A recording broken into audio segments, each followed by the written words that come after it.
Hi guys, good morning, good afternoon, good evening sa lahat guys. Yung kalabasa ko pong mataba guys, oo. Hindi na ano yung bunga niya, hindi na bubuo. Pag ganito na lang siya kalaki o is nalalaglag siya. Kaya ang gagawin ko na lang, ha-harvest ko na lang yung talbos niya. Itong talbos niya guys, oh. At gagataan ko na lang siya guys. Mapakinabangan ko lang bago ko kasi natatakot na ako dyan, oh. Jungle na kaya siya. Para magupitan ko na yung damo niya guys. Sige guys, at mag-harvest muna ako ng aking talbos ng kalabasa. Ito guys, oh. Putulin ko yan siya. So, ilalagay ko dyan sa palanggana ko. Tapos sabay hila na ng ganun para itabi ko na rin yan, itapon ko na rin ito.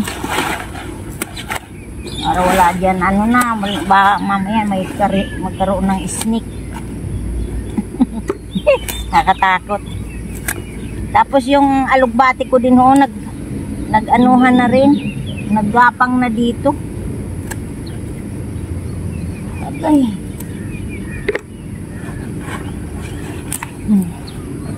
Yan guys.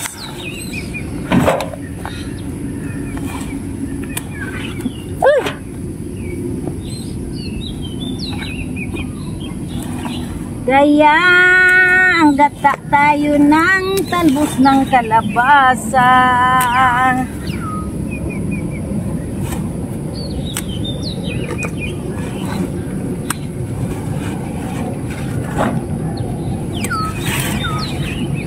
Aray. Lahin ko siya para pag ano magalaw yung tawag dito.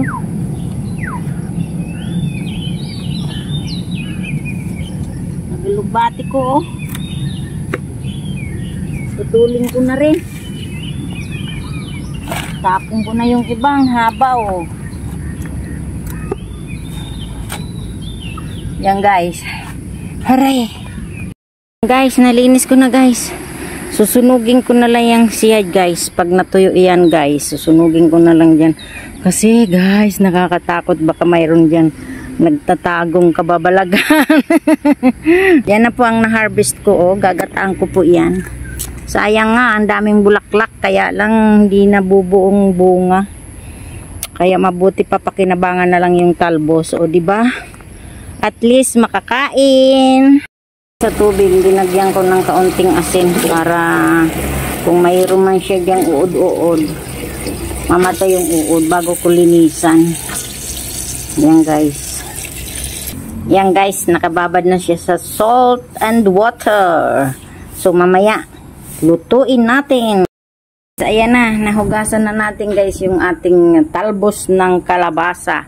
Linisan na natin siya guys. Lilinisan ko na siya guys. So, ganyan guys. Tatanggalin natin ito, oh. Yan.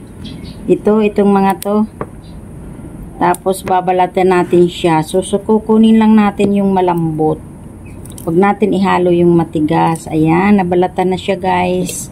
So, nahugasan ko na ito guys. Yan. So, tatanggalin natin ito, oh. Yan, yung mahaba na yan. Mahaba. Tapos, babalatan natin. Yan, ganyan lang po guys ang pagbalat guys.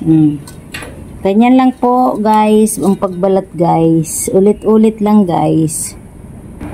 Kailangan pag nagluluto tayo guys, masaya tayo para yung ating niluluto ay masarap.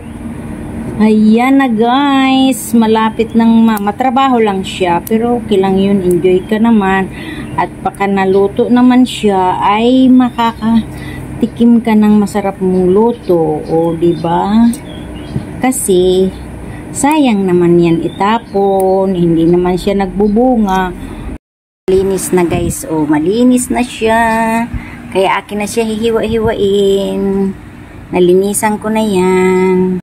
Yan, hiwain na natin siya ng maliliit guys. Ganyan lang,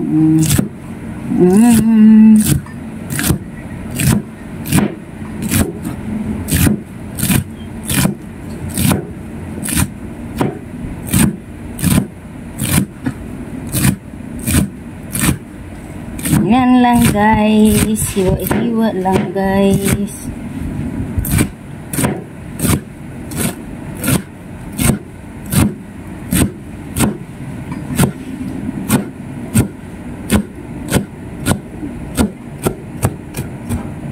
Yan guys, oh. Tapos lagyan natin sa kawali.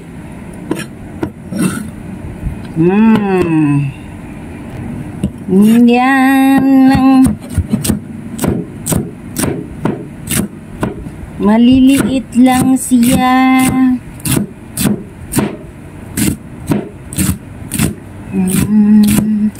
Hanggang sa maubos.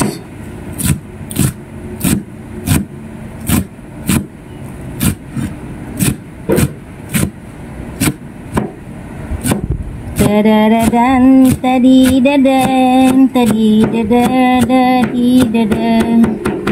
Ayan guys. Yan guys, tapos na natin siya tawag dito, magayat-gayat. So, lalagyan na natin ng ingredients guys. Mayroon na sibuyas, bawang. So, ilalagay natin ngayon yung ating salt fish. Boneless po yan. Kasi kahit magurog siya. At saka yung ating gata. Yung first gata po natin, ilagay na natin. Tsaka, syempre, tubig sabaw. Yun. So, hayaan natin siyang kumulo. Takpan natin siya guys.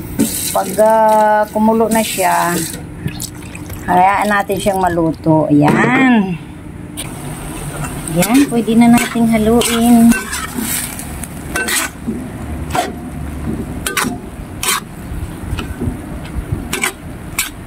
Hindi ko muna nilagyan ng asin kasi nga may salt fish.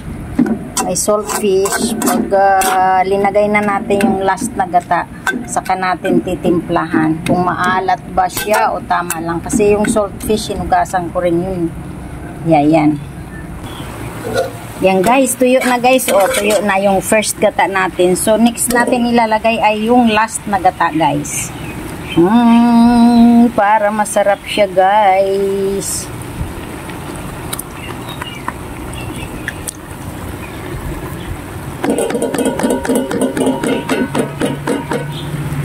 Yan guys, para yummy siya guys. Oh.